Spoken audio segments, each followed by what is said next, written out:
तो दोस्तों हो जाइए तैयार, क्योंकि हमेशा की तरह हम आ गए हैं आज मोस्ट इम्पॉर्टेंट क्वेश्चंस की सीरीज के साथ। जी हाँ दोस्तों, एक और प्रैक्टिस सेट यानी कि न्यू प्रैक्टिस सेट के साथ हम आ गए हैं और इस प्रैक्टिस सेट में हमने शामिल किए हैं ओल्ड क्वेश्चन पेपर के इम्पॉर्टेंट क्वेश्चंस। तो दोस्तों ज़्यादा से ज़्यादा practice set, model test paper और रिवीजन करते रहिए और हमारे वीडियोस को लगातार देखते रहिए और रिवीजन करते रहिए और सफलता प्राप्त कीजिए इन सभी एग्जाम्स में जो कि इन दिनों वैकेंसीज आई हुई हैं। तो आपकी हेल्प के पर्पज से ही ये चैनल तैयार किया गया है। मैं हूं आपकी होस्ट डॉक्टर सीमा तिवारी। तो शुरू करते हैं टॉप 50 क्वेश्चंस की most important video and let's start with question number 1। और क्वेश्चन नंबर 1 में पूछा गया है एक बहुत ही अच्छा क्वेश्चन। देखिए कि up to the age of puberty the sex hormone is secreted by, यानी कि किशोरावस्था के पूर्व तक सेक्स हार्मोन्स का रिसाव किस ग्रंथि से होता है या किस पार्ट से होता है बॉडी के। तो आप सभी को पता है कि टीन एज में या जो हमारा जो एडोलसेंस पीरियड होता है उस टाइम पे सेक्स हार्मोन्स का सिक्रीशन जो है वो सेक्स ग्लैंड्स या आपकी ओवरीज एंड टेस्टिस से होता है। मेल में टेस्टिस से मेल हार्मोन्स का और फीमेल में ओवरीज से फीमेल हार्मोन का सिक्रीशन होता है। लेकिन सेक्स हार्मोन का सिक्रीशन किशोरावस्था के पूर्व तक किस ग्रंथि से होता है ये पूछा गया है। तो बताइए दोस्तों क्या है सही आंसर। आपने गैस ही कर लिया होगा and the correct answer is pituitary gland, यानी कि मास्टर ग्लैंड से इसका सिक्रीशन होता है। नेक्स्ट क्वेश्चन इज आस्किंग कि in which Olympic did women participated for the first time, यानी कि महिलाओं ने सबसे पहले किस ओलंपिक में भाग लिया था। तो सभी को पता है कि 1900 पेरिस ओलंपिक में सर्वप्रथम महिलाओं ने ओलंपिक में भाग लिया था, यानी कि दूसरे ओलंपिक से ही महिलाओं ने पार्टिसिपेट करना शुरू कर दिया था। Dronacharya award is awarded for, और द्रोणाचार्य पुरस्कार किसे दिया जाता है। तो आउटस्टैंडिंग स्पोर्ट कोच, यानी कि option number 4 is correct here. विशिष्ट खेल प्रशिक्षक को यह अवार्ड दिया जाता है जिसकी शुरुआत 1985 से की गई है। आप सभी को पता है John Dewey propounded the philosophy of, और जॉन डीवी ने किस दर्शन का प्रतिपादन किया था।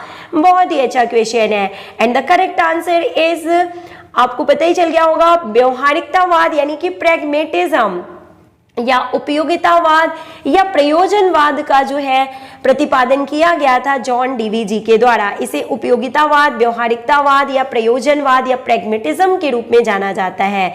Which is the outer most connective tissue layer of a skeletal muscle. बहुत ही अच्छा क्वेश्चन है देखिए and the correct answer is epimysium. जो कंकाली पेशी में सबसे बाहरी संयोजी ऊतक की लेयर होती है वो होती है एपीमाइसियम।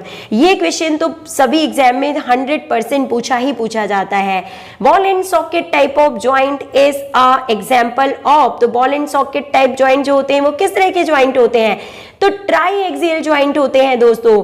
ये बॉल एंड सॉकेट ज्वाइंट जो है ये फ्रीली मूवेबल ज्वाइंट या साइनोवियल ज्वाइंट के एग्जाम्पल है जो किसी भी डायरेक्शन में घूम सकते हैं, यानी कि तीनों डायरेक्शंस में घूम सकते हैं, यानी कि ट्राई एक्सियल ज्वाइंट इन्हें कहते हैं। और इनमें शामिल होती इन्हें कहते हैं चैंपियंस ऑफ ऑल ज्वाइंट के नाम से इसे जाना जाता है। तो फ्रीली मूवेबल ज्वाइंट है ये। Next question, which of the following is a two joint muscle. और आपको बताना है कि निम्नलिखित में से कौन सी टू ज्वाइंट मसल है।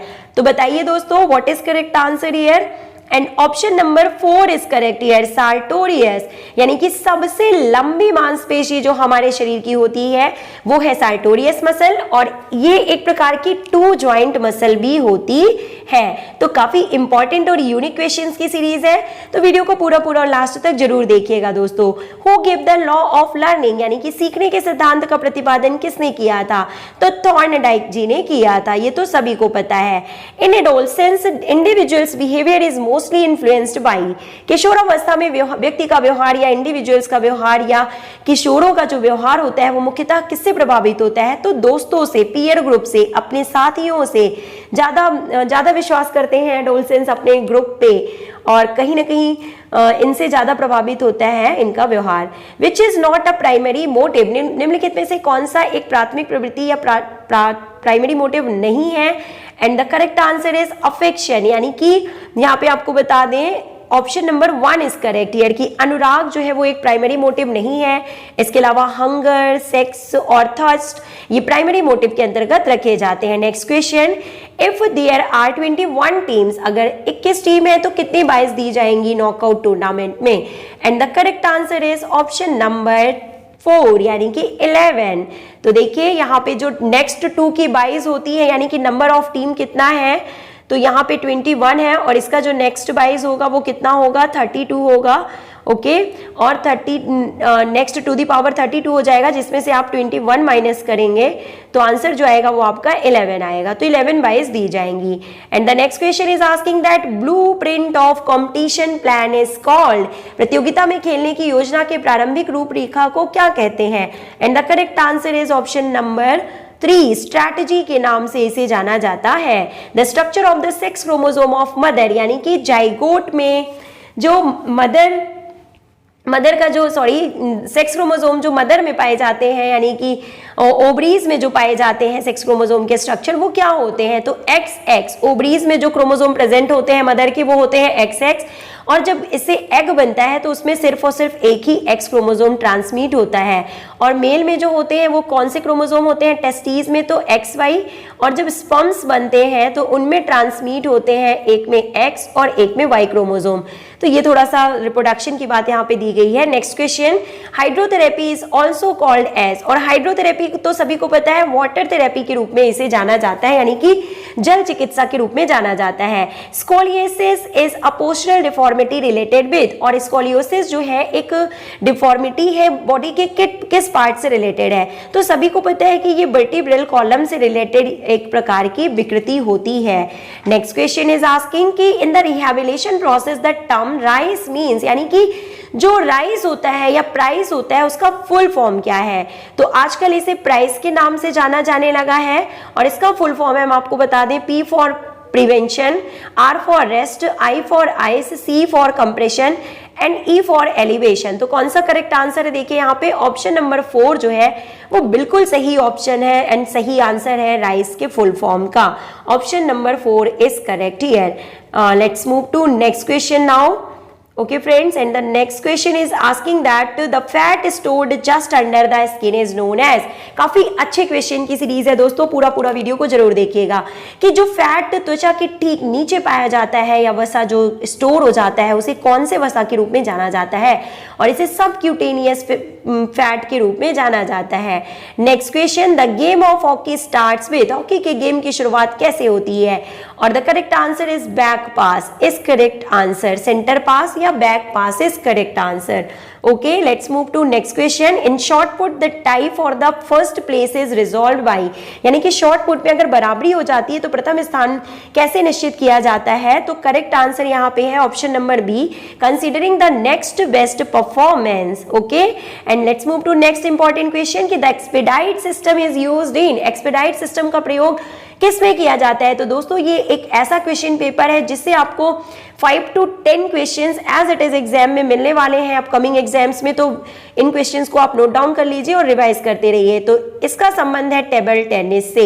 The hydrophobia is caused as a result of, यानी कि हाइड्रोफोबिया होने का मुख्य कारण क्या है? डॉग बाइट से हाइड्रोफोबिया हो जाता है, रेबीज जिसे कहते हैं। The 50th percentile is also known as, और 50th परसेंटाइल को बोलते हैं मीडियन, इसे मीडियन के नाम से जाना जाता है। Next question, bass stick test is used for measuring, bass stick परीक्षण का प्रयोग किसके मेजरमेंट के लिए किया जाता है? And it is used for measuring balance, और इसका प्रयोग बैलेंस के मेजरमेंट के लिए होता है, आप सभी को पता है। Now the second last question of the series की the instrument used to measure strength, ताकत को मापने के यंत्र को किस नाम से जाना जाता है? तो इसे डायनेमोमीटर के नाम से जाना जाता है। And the last question of the series is on the screen. तो लास्ट क्वेश्चन है कि सिट एंड रीच टेस्ट जो है वो किस कंपोनेंट को मेजर करने के लिए एक अच्छा टेस्ट होता है? तो आपको इसका आंसर हमें कमेंट बॉक्स में लिख के बताना है दोस्तों। तो this is your homework question, इसका आंसर आप हमें कमेंट बॉक्स में लिख के बताइएगा। मिलते हैं आपसे नेक्स्ट वीडियो में जल्दी ही। Till then take care, good bye, have a nice day.